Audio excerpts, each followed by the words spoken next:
আষাঢ় মাসের কালো মেঘে ছেয়ে গেছে আকাশ। ঝড়ের আগ মুহূর্তে যেমন প্রকৃতি এক গুমুট রূপ ধারণ করে, ঠিক তেমন অফিসের জানলা দিয়ে মেহেদি বাইরের আবহাওয়াটা উপভোগ করছে। আহ, কি সুন্দর ঝুম বৃষ্টিটাই না নামবে একটু পর। যদি মা বেঁচে থাকতো তাহলে আজ জমিয়ে খিচুড়ি খাওয়া যেত। কতকাল মায়ের হাতের খিচুড়ি খায় না। হঠাৎ ফোনে রিং বেজে উঠল। মেহেদি সম্বিত ফিরে পেল। টেবিলের ওপর থেকে ফোন নিয়ে রিসিভ করে। ফোন করেছে মেহেদির চাচাতো বোন মাহি। হ্যালো ভাইয়া, কেমন আছিস? হ্যাঁ, আমার তো ভালোই যাচ্ছে। তোর কি অবস্থা? সব ভালো তো? আমার তো অনেক বেশি ভালো যাচ্ছে। আমার বিয়ে ঠিক হয়েছে। ও তাই নাকি? আরে সেই ছোট্ট মাহিটা তুই এত বড় হয়ে গেলি কবে? তা বিয়েটা কবে? তারিখ কি ঠিক করেছিস? হ্যাঁ ভাইয়া, পরের সপ্তাহে দিন ঠিক করা হয়েছে। আমার আপন ভাই নেই, তোকেই তো সব সামলাতে হবে। তুই কিন্তু অবশ্যই আসবি। বিপাকে ফেলে দিলি রে। এখন এই মাসের মাঝখানে কে ছুটি দেবে বলতো? আমি কিছু জানি না, কথা দে আমাকে তুই আসবি। আচ্ছা বাবা, আমি ছুটি ম্যানেজ করে চলে আসব। মনে থাকে যেন, তুই না এলে কিন্তু আমি বিয়েতেই বসবো না, এই বলে রাখলাম। আচ্ছা বাবা, ঠিক আছে, আসবো। মাহি ফোন রেখে দেয়, কথা বলা শেষ করে। কিন্তু মেহেদি ভীষণ চিন্তায় পড়ে যায়, ছুটিটা আদৌ পাবে কিনা সে। আজকের অফিস টাইম শেষে মেহেদি অফিস থেকে বেরিয়ে পড়ে। পরের সপ্তাহে মেহেদি তার অফিসের বসের থেকে 3 দিনের ছুটি নিয়ে রওনা হয় তার চাচার বাসা পলাশপুরের উদ্দেশ্যে। অনেকদিন পর মেহেদি পলাশপুর যাচ্ছে। মা মারা যাওয়ার পর গত 2 বছর সে আর পলাশপুর যায়নি। মেহেদি বোনকে সারপ্রাইজ দেওয়ার জন্য সবাইকে না জানিয়েই রওনা হয়। মেহেদি বাসে উঠে পড়ে।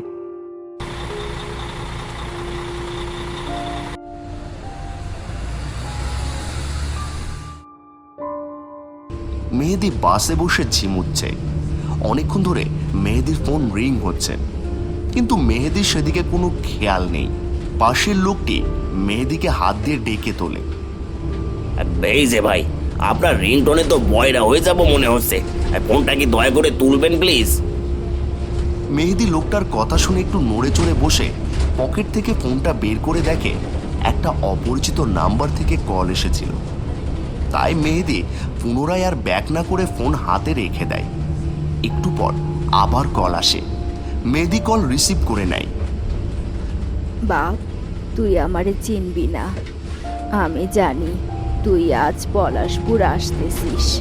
তুই বাস থেকে নেমে বড় রাস্তা দিয়ে বাড়ি পৌঁছাস বাবা। ছোট রাস্তা দিয়ে ভুলেও যাস না। কি বলছেন আপনি? ছোট রাস্তা, বড় রাস্তা, কোথায় ফোন করেছেন? তুই আমারে চিনবি না বাপ। তুই শুধু আমার কথা শোন। গ্রামের কুয়োর রাস্তা ধরে আগাস না ভুলেও। মেহেদির কণ্ঠটা খুব চেনা লাগছে, মনে হচ্ছে মায়ের কণ্ঠ। কিন্তু মা তো অনেক আগেই দুনিয়া ছেড়ে চলে গেছে। দেখেন চাচি, আপনি ভুল জায়গায় ফোন করেছেন। সঠিক জায়গায় ফোন করুন। মেহেদি কলটা কেটে দেয়।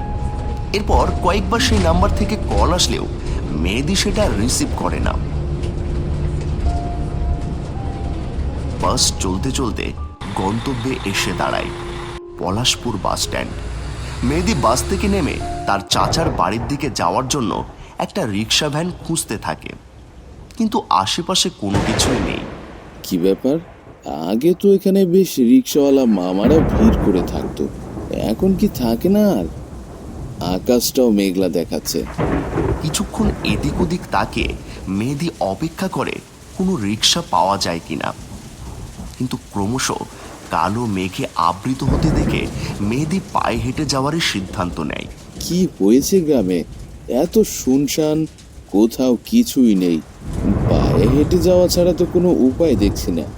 মেহেদি হাঁটতে শুরু করে। বেশ কিছুক্ষণ হাঁটার পর দুটো রাস্তা 2 ভাগ হয়ে দুদিকে চলে গেছে। দুটো রাস্তা দিয়েই চাচার বাসায় যাওয়া যায়। বাবার সে রাস্তাটা দিয়ে বাড়ি যেতে 10 মিনিট মতো সময় লাগে, কিন্তু রাস্তাটা বাড়ির পেছনের দিকে নিয়ে যায়, অর্থাৎ বাড়ির পেছন দিক দিয়ে বাড়িতে প্রবেশ করতে হবে, আর ডান পাশের রাস্তা দিয়ে যেতে আধ ঘন্টা সময় লাগবে। আকাশের যা অবস্থা, যখন তখন ঝুম করে বৃষ্টি নেমে পড়বে। আর ছোট রাস্তা ধরাটাই উচিত কাজ হবে। মেহেদি রাস্তাটা ধরে হাঁটতে শুরু করে। সামনে একটা কুয়ো দেখা যাচ্ছে। কুয়োটা অনেক পুরনো, প্রায় 400 বছর আগে। কুয়োটা চোখে পড়তেই ফোনে আসা অজ্ঞাত ব্যক্তির কথা স্মরণে আসে মেহেদির। আমার কি এই রাস্তা দিয়ে আসা উচিত হলো? আবার কিছুক্ষণ হাঁটে। ছোটবেলায় কত খেলাধুলা করেছি এই কুয়োর পাড়ে, তখন তো কিছু হয়নি, এখন কি হবে? কিন্তু অজানা একটা ভয় মেহেদির মধ্যে কাজ করে যাচ্ছে, যেন কোনোভাবেই মনকে বোঝাতে পারছে না। এদিকে সে ভুল করেনি তো? মেহেদি ভাবনা থেকে বেরিয়ে দেখে কুয়োর কাছে সে পৌঁছে গেছে। কুয়োর দিকে ফিরে তাকিয়ে আবার সামনের দিকে হাঁটতে শুরু করে। কিন্তু মেহেদি অবাক হয় তখন, যখন সে বুঝতে পারে তার পা যেন আটকে গিয়েছে। সে হেঁটে তো যাচ্ছে, কিন্তু কোনোভাবেই যেন তার স্থান পরিবর্তন হচ্ছে না। কি ব্যাপার?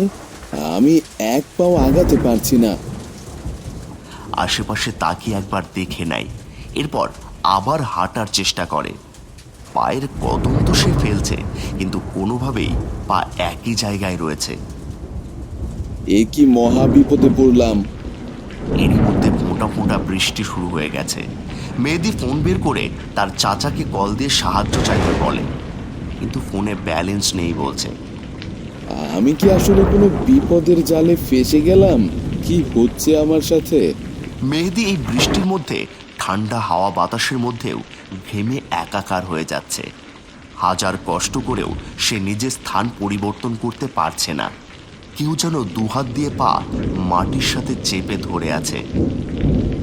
কুয়োর মাঝ থেকে হঠাৎ কয়েকজন মানুষের খিলখিল হাসির আওয়াজ ভেসে আসে।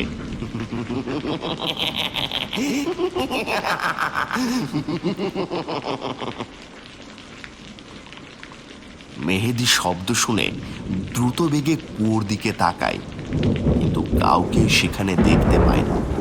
বাজ পড়ছে অনেক জোরে জোরে। এই তীব্র বাজের মধ্যে একা দাঁড়িয়ে থাকাও বিপজ্জনক। তার মধ্যে একটা বিপদে ফেঁসে আছে। দূরে দুজন ব্যক্তিকে ছাতা মাথায় দেখতে পেয়ে জোরে ডাক দেয় মেহেদি। এই যে ভাই, ভাই শুনছেন? মেহেদির থেকে অনেকটা দূরে থাকায় এই বৃষ্টির জন্য লোক দুজন ঠিক শুনতে পারছিল না। তবুও মেহেদি নিজের সর্বশক্তি দিয়ে যত জোরে চিৎকার করা যায় তত জোরে চিৎকার করে ডাকতে থাকে। পরিশেষে লোক দুজন শুনতে পায় এবং মেহেদির দিকে তারা এগিয়ে আসতে থাকে।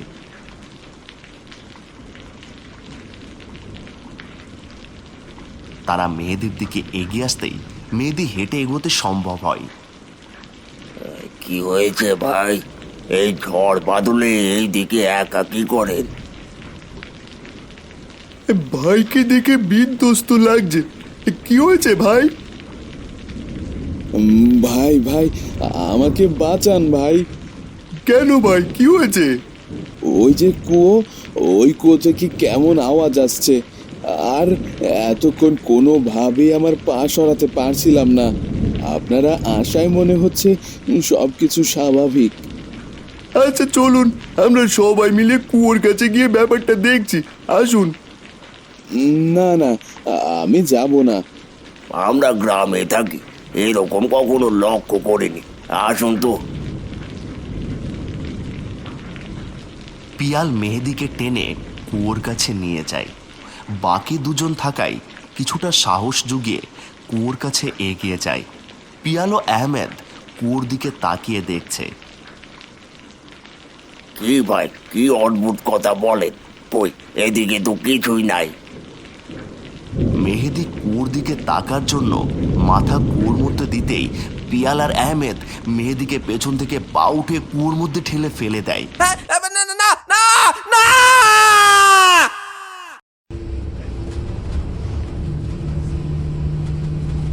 মেহেদির পাশের লোকটি মেহেদিকে ধাক্কা দিয়ে ডেকে তুলছে।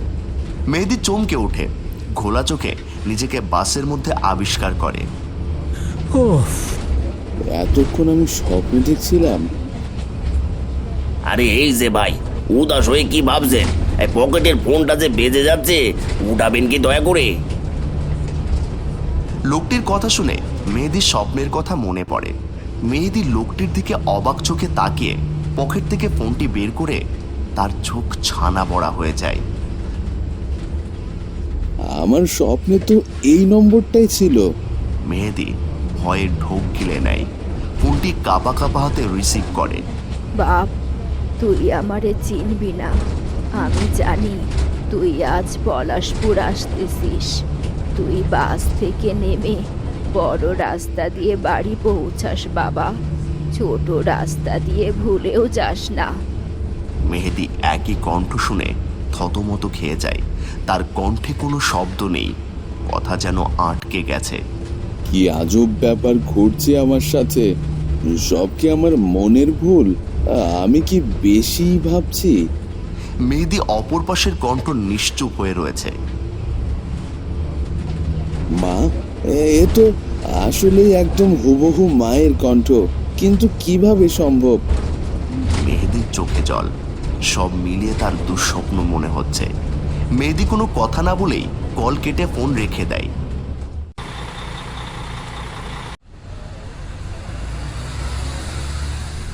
মনে হাজারো সংশয় নিয়ে মেহেদি বাস থেকে পলাশপুর নামে।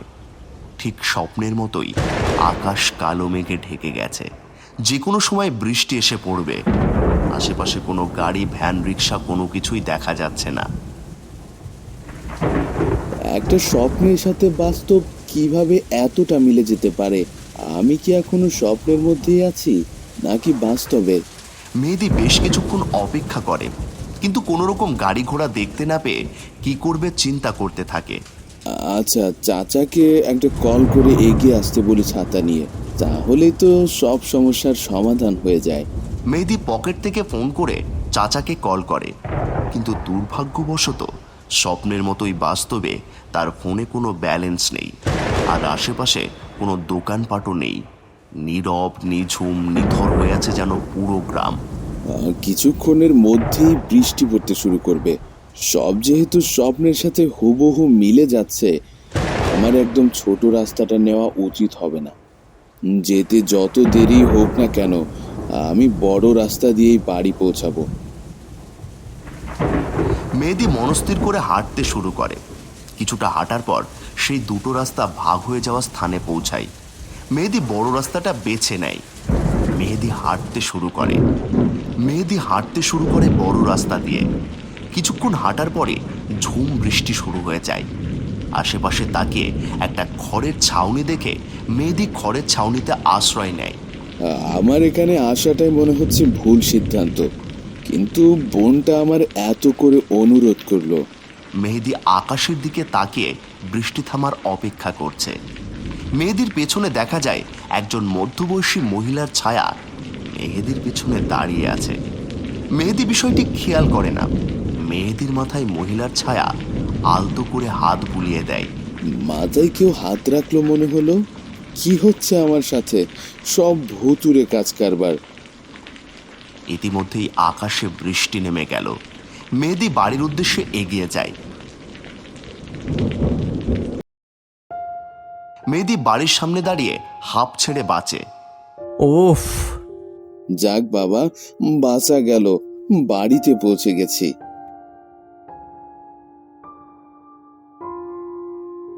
মেহেদি সবাইকে সারপ্রাইজ করার জন্য চুপিসারে দরজা দিয়ে গুটি গুটি পায়ে ঘরের ভেতর প্রবেশ করে, কিন্তু অন্যদের সারপ্রাইজ করতে গিয়ে নিজেই বিরাট সারপ্রাইজ হয়ে যায়। মেহেদি নিজের ফোন বের করে রেকর্ডার অন করে।